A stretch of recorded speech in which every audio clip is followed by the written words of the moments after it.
News live Bharat में आपका स्वागत है। मैनपुरी लोकसभा से सांसद व समाजवादी पार्टी के प्रत्याशी डिंपल यादव ने मंगलवार को नामांकन दाखिल किया। सपा प्रमुख अखिलेश यादव सहित पार्टी अनेक नेता इस मौके पर डिंपल यादव के साथ कलेक्ट्रेट परिसर में उपस्थित रहे। कलेक्ट्रेट रवाना होने से पहले डिंपल यादव ने सपा के संस्थापक मुलायम सिंह यादव के समाधि स्थल पहुंचकर उत्तर प्रदेश के पूर्व मुख्यमंत्री एवं केंद्रीय मंत्री रहे मुलायम सिंह यादव को पुष्पांजलि अर्पित की। उनका काफिला जब वहां से नामांकन के लिए रवाना हुआ तो सपा कार्यकर्ताओं की भारी भीड़ देखी गई एवं सपा कार्यकर्ताओं ने डिंपल यादव के जयकारे लगाते पुष्प वर्षाव करते हुए कलेक्ट्रेट तक उनके साथ पहुंचे। नामांकन दाखिल करने के मौके पर डिंपल यादव के साथ सपा प्रमुख अखिलेश यादव, पार्टी के राष्ट्रीय प्रमुख महासचिव रामगोपाल यादव, शिवपाल यादव, पूर्व सांसद तेज प्रताप यादव उपस्थित रहे। डिंपल यादव के नामांकन के बाद सपा प्रमुख अखिलेश यादव ने मीडिया से बात करते हुए बताया कि मैनपुरी में समाजवादी पार्टी इस बार रिकॉर्ड मतों से जीतने जा रही है। मैनपुरी का चुनाव इस बार रिकॉर्ड मतों से समाजवादी पार्टी जीतने जा रही है। पहले भी चुनाव जब बाई इलेक्शन हुआ तो यहाँ की जनता ने एक एक वोट नेताजी को याद कर करके समाजवादी पार्टी के पक्ष में डाला और उसका परिणाम हुआ कि मैनपुरी की बहुत बड़ी जीत हुई है। इस बार भी जनता रिकॉर्ड मतों से समाजवादी पार्टी को जिताने जा रही है।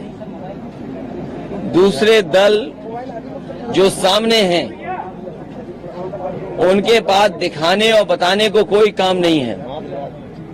सुनने में आ रहा है कि पूरे देश की होर्डिंगों से जो जो लोकसभा के उनके प्रत्याशी हैं उनकी तस्वीर हटा दी गई है। जितने भी लोकसभा के प्रत्याशी हैं उनकी बड़ी बड़ी होर्डिंग पर तस्वीर गायब है। जनता जब 10 साल का दिल्ली का आकलन करेगी और 7 साल उत्तर प्रदेश सरकार का आकलन करेगी तो वो सब चेहरे गायब हो जाएंगे। उत्तर प्रदेश से भारतीय जनता पार्टी का और देश की राजनीति से भारतीय जनता पार्टी का सफाया होने जा रहा है। महंगाई चरम सीमा पर इन्होंने पहुंचा दी। महंगाई इसलिए भी है कि कुछ लोगों को ये मुनाफा ज्यादा कमाने दे रहे हैं। मुनाफा कमाने से और जिस तरीके से भ्रष्टाचार हुआ है इलेक्टोरल बॉन्ड में, क्या कोई सोच सकता है कि इलेक्टोरल बॉन्ड के बहाने ईडी, सीबीआई, इनकम टैक्स को आगे कर करके चंदा वसूला गया हो? 1000 करोड़, 600 करोड़, 400 करोड़। ये बीजेपी के लोग बहुत प्रचार कर रहे थे वैक्सीन का। सुनने में आ रहा है वैक्सीन वाले से भी इन्होंने चंदा वसूल लिया। सोचिए आप, तो जहां इलेक्टोरल बॉन्ड से चंदा वसूला है उसकी वजह से भ्रष्टाचार और महंगाई बढ़ी है। मुनाफा जो कमाने को मौका दे रहे हैं उससे महंगाई बढ़ी है। और इधर खबरें आ रही हैं और जो सरकारी आंकड़े बता रहे हैं और जो जगह जगह सर्वे हुए हैं, महत्वपूर्ण संस्थाओं ने जो सर्वे किए हैं, बेरोजगारी चरम सीमा पे पहुंच गई। 80 और 90% पढ़ने लिखने वाला नौजवान बेरोजगार है। मुझे याद है कन्नौज का ब्रजेश पाल जिसने आत्महत्या कर ली और आत्महत्या करने से पहले उसने कहा कि मैंने इतनी पढ़ाई की, मेहनत की और डिग्री हासिल की। उसने अपनी डिग्रियां चला दी और कहा कि जिस डिग्री से मुझे नौकरी नहीं मिल सकती उस डिग्री का क्या फायदा, उसने आत्महत्या कर ली। जो लोग विश्व गुरु बनाना चाहते हैं उनकी सरकारों में किसानों ने 1 लाख आत्महत्या की है। दिल्ली की सरकार जब से आई है 2014 से और अभी तक का अगर आप आंकड़ा देखेंगे एनसीआरबी का, 1 लाख किसानों ने आत्महत्या की। ये वही लोग हैं जो किसानों के लिए काले कानून ला रहे थे। अंतर्गतवा इन्हें कानून वापस लेने पड़े। हजारों किसान उसमें शहीद हो गए। किसान ये बात नहीं भूला है और किसान ये बात भी नहीं भूला है कि उसकी आय दोगुनी का वादा किया था। आज किसान की किसी फसल की आय दोगुनी नहीं है। फसल तैयार है, सरकार क्या रेट दिलवा पा रही है? कहने को तो इन्होंने भारत रत्न दिया है चौधरी चरण सिंह जी को, स्वामीनाथन जी को, लेकिन क्या किसानों को जिनके लिए जीवन भर चौधरी चरण सिंह जी ने संघर्ष किया और स्वामीनाथन जी कमीशन ने जो रिपोर्ट बनाई जिससे किसानों को लाभ मिलता, क्या ये सरकारी या कानूनी अधिकार दे पा रहे हैं किसानों को एमएसपी के लिए? ये बड़े सवाल हैं। और इनकी सरकार में तो हर परीक्षा लीक हो रही है। अभी तक 10 परीक्षाएं वो लीक हो गई हैं। जानबूझ करके इन्होंने नौजवानों से नौकरी छीनी है। ये नौकरी नहीं छीन रहे हैं, ये आरक्षण नहीं देना चाहते हैं, क्योंकि वो जानते हैं सरकारी नौकरी देनी पड़ेगी तो आरक्षण देना पड़ेगा। ये आरक्षण नहीं देना चाहते, इसलिए नौकरी के जानबूझ करके पेपर लीक करा रहे हैं। और अग्निवीर जैसी व्यवस्था को कभी समाजवादी लोग स्वीकार नहीं कर सकते हैं। जो 4 साल की आधी अधूरी नौकरी है, आने वाले समय में हो सकता है ये खाकी वालों की भी 4 साल या 3 साल की नौकरी कर दें, तो सोचो इनका भविष्य क्या होगा। इसलिए सोच रहे हैं नौजवान और भारतीय जनता पार्टी का सफाया करने जा रहे हैं। मैंने कई बार फार्मूला बताया, फिर बताता हूं कि 60 लाख बच्चे जो प्रभावित हुए हैं परीक्षा लीक से, उनके केवल माँ बाप को अगर हम जोड़ दें, एक परिवार में अगर 3 सदस्य 3 वोटर हैं, उनका हिसाब किताब अगर हम लगा लें तो 3 गुणा 60 लाख 1 करोड़ 80 लाख, और यही 1 करोड़ 80 लाख अगर हम 80 लोकसभाओं में भाग दे दें तो हर लोकसभा में 2,25,000 वोट केवल पेपर लीक से नौजवानों का भविष्य डुबा करके कम हो गया है। तो ये सरकार कहां बचेगी? जो लोग 400 पार की बात कर रहे हैं वो हारने जा रहे हैं, अपनी हार छिपाने के लिए 400 पार कह रहे हैं। और अगर 400 पार ही कर रहे होते तो क्या झूठे मुकदमे लगा करके दिल्ली के मुख्यमंत्री को जेल भेजना पड़ता? झूठे मुकदमे लगा करके साजिश करके षड्यंत्र कर करके झारखंड के मुख्यमंत्री को जेल भेज दिया। जिन्हें 400 पार का सपना दिखाई दे रहा है, क्या उन्हें जेल भेजना पड़ता? इनकम टैक्स, ईडी, सीबीआई को आगे करना पड़ता? प्रशासन को आगे करना पड़ता? जनता इस बार इंतजार कर रही है इनका, और इनका जवाब अपने वोट के माध्यम से देंगे। उत्तर प्रदेश सहित पूरे देश से भारतीय जनता पार्टी का सफाया होने जा रहा है। प्रदेश के मुख्यमंत्री का बयान आया है कि हम बयान आया है कि हम लड़ रहे हैं और आप किसका है ये भारतीय जनता पार्टी के लोग, ये ताली थाली और घंटी बजाने वाले लोग, गारंटी की जो घंटी बजा रहे हैं, ये गारंटी नहीं है, ताली थाली वाली आवाज है। ये जो गारंटी है, सोचो जिनका हर बात झूठी हो और झूठे वादे किए हो जिन्होंने, और समय समय पर जनता को गुमराह करने के लिए बहुत सी संस्थाओं का सहारा लेना पड़ा हो, ये अमेरिका की नकल कर रहे हैं। नेशन फर्स्ट, ये अमेरिका का नारा है। हमारे मुख्यमंत्री जी कभी अमेरिका नहीं गए। अरे हमारे मुख्यमंत्री जी जो एटा में जो बिजली घर बना है उसका नाम नहीं ले पा रहे, वो नेशन फर्स्ट क्या लाएंगे? 3x660 super critical thermal plant Mainpuri खत्म होते ही एटा में शुरू हो जाता है कारखाना।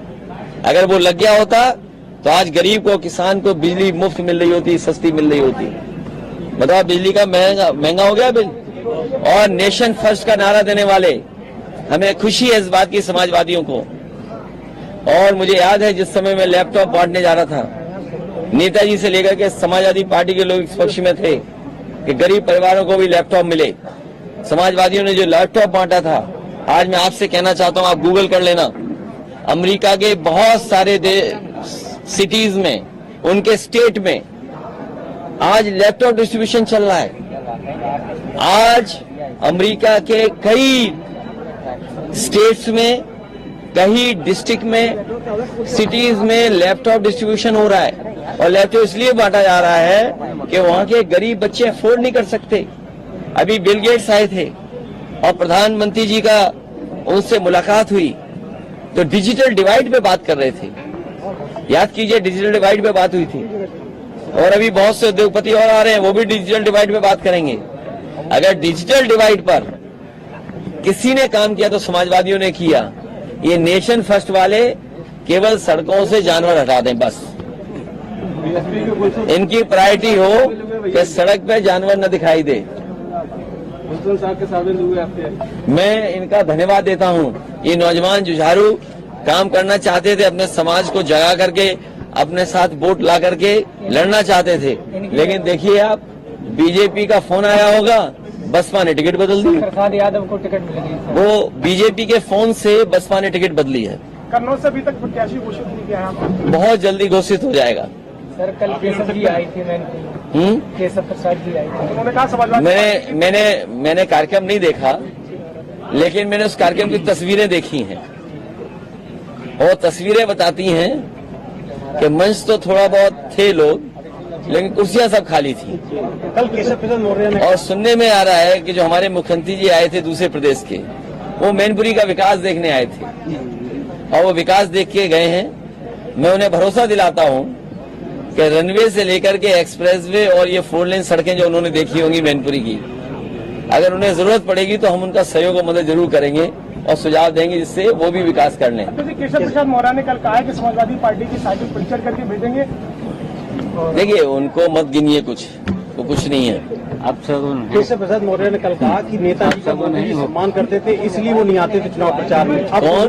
केशव प्रसाद मौर्य ने कहा है कि नेताजी का सम्मान करते थे मोदी जी, इसलिए प्रचार में आते थे, इसलिए उनका गढ़ था, इसलिए वो जीतते।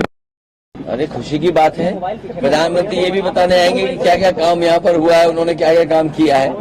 और सोचिए आप, जब होर्डिंग से उन्होंने अपने सभी प्रत्याशियों का और जो चेहरा गायब कर दिया, तस्वीर गायब कर दी, वोट पड़ेगा तो एक तस्वीर है वो भी गायब हो जाएगी।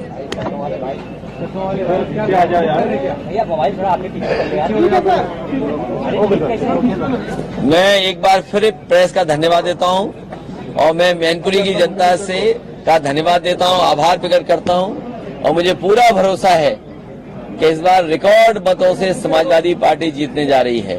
और जो प्रत्याशी हैं बीजेपी के, हमारे मैनपुरी के पत्रकार जानते होंगे, उन्होंने तो पहले ही कह दिया है, जब उनसे पूछा कि कौन जीतने जा रहा है तो वो कह रहे इसमें यहाँ क्या बताना, यहाँ तो सपा जीतने जा रही है। सोचो, उसे प्रत्याशी बनाए यहाँ जो पहले से ही सपा का समर्थक रहा है और सपा को जिताना चाहता है। तो ये बीजेपी वाले सपा को ही लगता है जिताना चाहते हैं। नारा टोल हो रहा है कि अभी नहीं तो कभी नहीं। एक मेरा सवाल है, आपके इंडिया अलायंस में एक पार्टी है, एक दल है जिसने कि ये कहा है अगर हम पावर में आते अगर तो जो इंडिया के जितने भी एटॉमिक हथियार हैं उनको हम सब नष्ट कर देंगे। मुझे नहीं पता है? अभी नहीं तो कभी नहीं। क्या चीज? मुझे जानकारी नहीं है, मुझे जानकारी नहीं है इस सवाल के बारे में। बेरोजगार लोगों को युवाओं को रोजगार देने की बात कही है। कौन सा मैनिफेस्टो?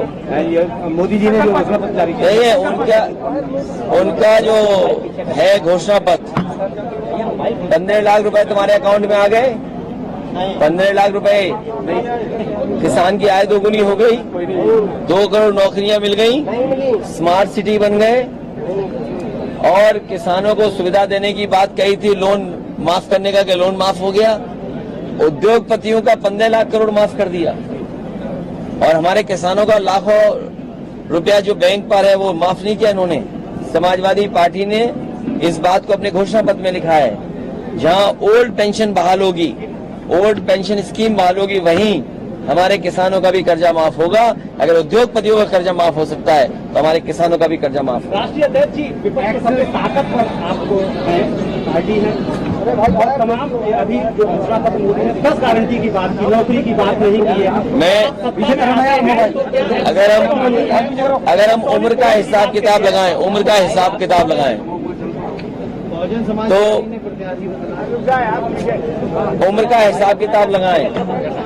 तो 2014 में जुमला आया था, तो 2014 में जुमला आया और 2024 में ये आई आपकी गारंटी और घंटी। तो जुमले से बड़ा कोई मामला है ये। जब जुमला पूरा नहीं हुआ तो गारंटी कैसे पूरी होगी? तो गारंटी तो 2 करोड़ नौकरी की थी, गारंटी किसानों की आय की थी, गारंटी एमएसपी की थी, गारंटी सस्ती बिजली की थी, गारंटी हमारे खाने पीने के सामान की थी। और मैं आपसे जानना चाहता हूं, 2014 में बताइए, सबसे सस्ती चीज नमक थी और नमक की आज कीमत क्या है? तो जो 14 में नमक सस्ता था, आज बताओ कितना हो गया महंगा। सरसों की क्या कीमत थी, बाजार में क्या है और क्या सरकार दे पा रही है? आलू का किसान बर्बाद हो गया, गेहूं का बर्बाद हो रहा है, जबकि रेट दे सकते हैं, धान बर्बाद हो गया, कोई सुविधा नहीं किसानों को दी।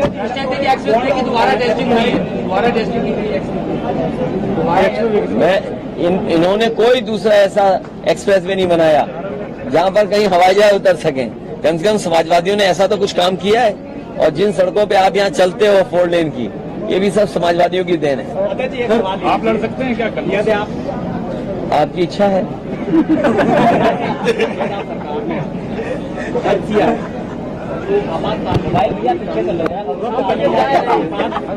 जिसे सबसे ज्यादा देखिए, मेरे साथी ने ठीक पूछा, क्या आपको पता था कि अग्निवीर जैसी व्यवस्था लागू हो जाएगी?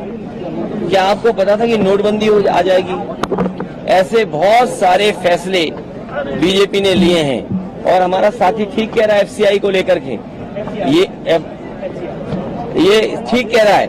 इसी तरह भंडारण के लिए प्रधानमंत्री कह रहे थे कि भंडारण की हम इंतजाम कर रहे हैं, लेकिन सरकारी भंडारण नहीं करेंगे, ये प्राइवेट भंडारण करेंगे। और जब प्राइवेट भंडारण होगा तो महंगाई फिर बढ़ेगी। ये देश जो 80 करोड़ लोगों को राशन दे रहा हो, वो क्या विश्वगुरु बनेगा? उनसे कहिए, नेशन फर्स्ट वालों से, कि तुम्हें 80 करोड़ लोगों को खाना देना पड़ रहा है, ये नेशन फर्स्ट है क्या? अमेरिका का कॉपी कर लिया नारा, एक बार अमेरिका की वो भी नकल करके लाए थे भाषण। यूके के एक प्रधानमंत्री ने भाषण दिया था, उसकी भी नकल करके लाए थे मुख्यमंत्री जी। तो ये नकल करने वाले, इनके पास अपना कोई आइडिया नहीं है। राशन सब गरीबों को बांट रहे हैं, तो क्या गुलाम बनाने की कोशिश है क्या? समाजवादियों ने कहा है कि पौष्टिक खाना मिले गरीबों को, पौष्टिक खाना मिलेगा तो उनका स्वास्थ्य बेहतर होगा। और आज हर चीज मोबाइल और इंटरनेट से के माध्यम से मंगाई जा सकती है, जानकारी हासिल की जा सकती है और डिजिटल डिवाइड में सबसे बड़ी भूमिका निभाएगी। इसलिए समाजवादी पार्टी ने अपने मैनिफेस्टो में कहा है कि हम स्वादिष्ट पौष्टिक आटा देंगे।